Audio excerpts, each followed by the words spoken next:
जैसे कि कार्यालय आदेश, अधिसूचना, सरकारी या सरकारी पत्र, तार, इन सब के अपने अपने प्रारूप होते हैं, लेकिन परिपत्र का कोई भी प्रारूप नहीं होता है। ये किसी भी प्रशासकीय पत्र के किसी भी रूप में भेजा जा सकता है। इसकी भाषा शैली और विशेषताएं भी उसी पत्र के सापेक्षिक हो जाती हैं जिस प्रारूप में यह प्रेषित किया जाता है। जय हिंद दोस्तों। यूपीसीएस मेंस 2023 में हिंदी में 100+ अंक कैसे पाएँ की इस सीरीज में एक बार फिर से आप सबका स्वागत है। इस सीरीज की पिछली वीडियोस में हम देख चुके हैं सरकारी और सरकारी पत्र के प्रारूप के बारे में, सरकारी और सरकारी पत्र में अंतर के बारे में, कार्यालय आदेश के बारे में, तार लेखन के बारे में, अधिसूचना या विज्ञप्ति लेखन के बारे में। आज हम देखेंगे परिपत्र के बारे में। परिपत्र क्या है, उसकी विशेषताएं क्या हैं और उसका प्रारूप क्या है, कैसे हमें लिखना है और किन किन गलतियों से हमें बचना है। परिपत्र एक आलेखन का औपचारिक प्रारूप है। इसके माध्यम से कई अधिकारियों को समान प्रकार की सूचनाएं, आदेश, निर्देश, वार्ता, बैठक, विचार विमर्श आदि से संदर्भित पत्र व्यवहार किया जाता है। परिपत्र की विशेषताएं, इसे सर्कुलर भी कहते हैं। मतलब इसके माध्यम से एक परिपत्र, एक सर्कुलर जारी होता है जो सबके लिए कॉमन होता है। मान लिया यूपी में एग्ज़ाम कंडक्ट कराना है तो सरकार या संबंधित विभाग जो एग्ज़ाम कंडक्ट करा रहा है वो विभिन्न जिलों के जिलाधिकारी या संबंधित अधिकारियों को एक ही सर्कुलर जारी करेगा।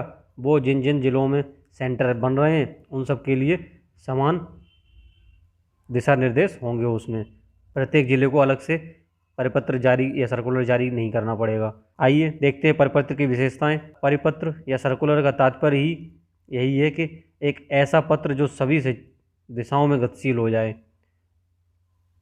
यह एक प्रेषक द्वारा एक साथ कई परिस्थितियों को भेजा जाता है। कोई वही बात अगर कोई संस्था एग्ज़ाम करा रही है यहाँ से तो वो विभिन्न जिन जिन जिलों में सेंटर बना हुआ है एक ही सर्कुलर सभी जगह काम आएगा कि 9 बजे एंट्री करानी है, 9:10 पे गेट बंद कर देना। अगर 9 बजे से एग्ज़ाम है तो अलग अलग नहीं भेजना, एक ही परिपत्र जारी कर दिया, सबके लिए वही कॉमन रूल्स हो जाएंगे, वो उनको निर्देश होंगे, उन्हें वो फॉलो करेंगे।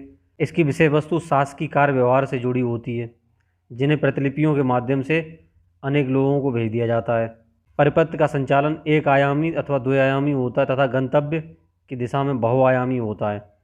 परिपत्र आप देख रहे हैं, परिपत्र का जो गंतव्य स्थल है ये इसका बहुआयामी है। और आगे बढ़ते हैं। अच्छी बात, परिपत्र का अपना कोई प्रारूप नहीं होता है बल्कि यह प्रशासकीय पत्र के किसी रूप में ही भेजा जा सकता है। जैसे कि कार्यालय आदेश, अधिसूचना, सरकारी या सरकारी पत्र, तार, इन सब के अपने अपने प्रारूप होते हैं, लेकिन परिपत्र का कोई भी प्रारूप नहीं होता है। ये किसी भी प्रशासकीय पत्र के किसी भी रूप में भेजा जा सकता है।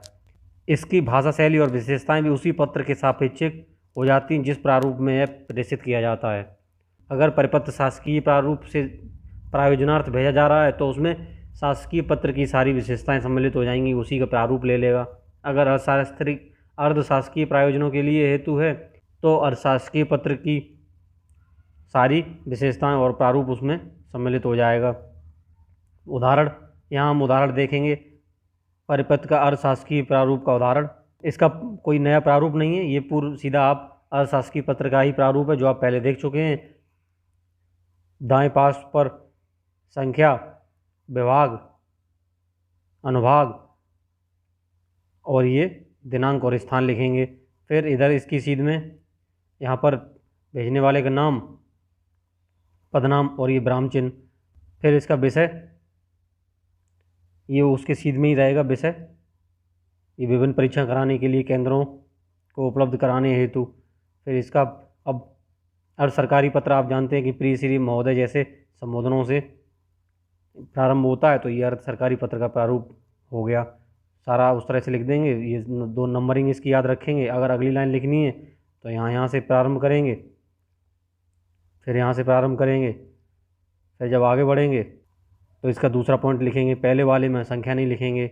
और इसकी जो बॉडी है, जो क्या लिखना है वो आप क्वेश्चन में क्या पूछा गया है उसके अकॉर्डिंग एडजस्ट कर लेंगे।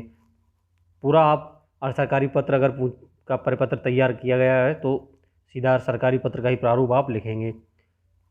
भवननिष्ठ, हस्ताक्षर, काखागा, संलग्नक, सेवा में किसको भेजा गया है। ये आपके सामने शासकीय परिपत्र का प्रारूप है।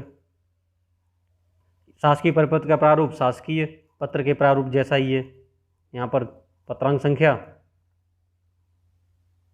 प्रेषक, पद, पदनाम, पता, ये कॉमा और विराम का आप ध्यान रखेंगे। बाकी पूरा प्रारूप याद रखेंगे, अलाइनमेंट इनका ध्यान रखेंगे, कहाँ पे क्या लिखना है, और पूरा सरकारी पत्र के रूप में आप इस तरह लिख देंगे। ये आप ऑलरेडी पढ़ चुके हैं तो बार बार बताने की आवश्यकता नहीं है। तो इस तरह से आपका ये परिपत्र भी समाप्त होता है। तो इस तरह से आपके प्रमुख पत्र कौन कौन से पूछे जाते हैं 20 नंबर में, वो आज सारे समाप्त हो गए हैं। अभी एक क्वेश्चन और बचा है जो इम्पोर्टेंट आने के लिए बचता है, वो आपके परिपत्र, कार्यालय आदेश और विज्ञप्ति, इन सब में अंतर, जो कि हम अगले वीडियो में देखेंगे।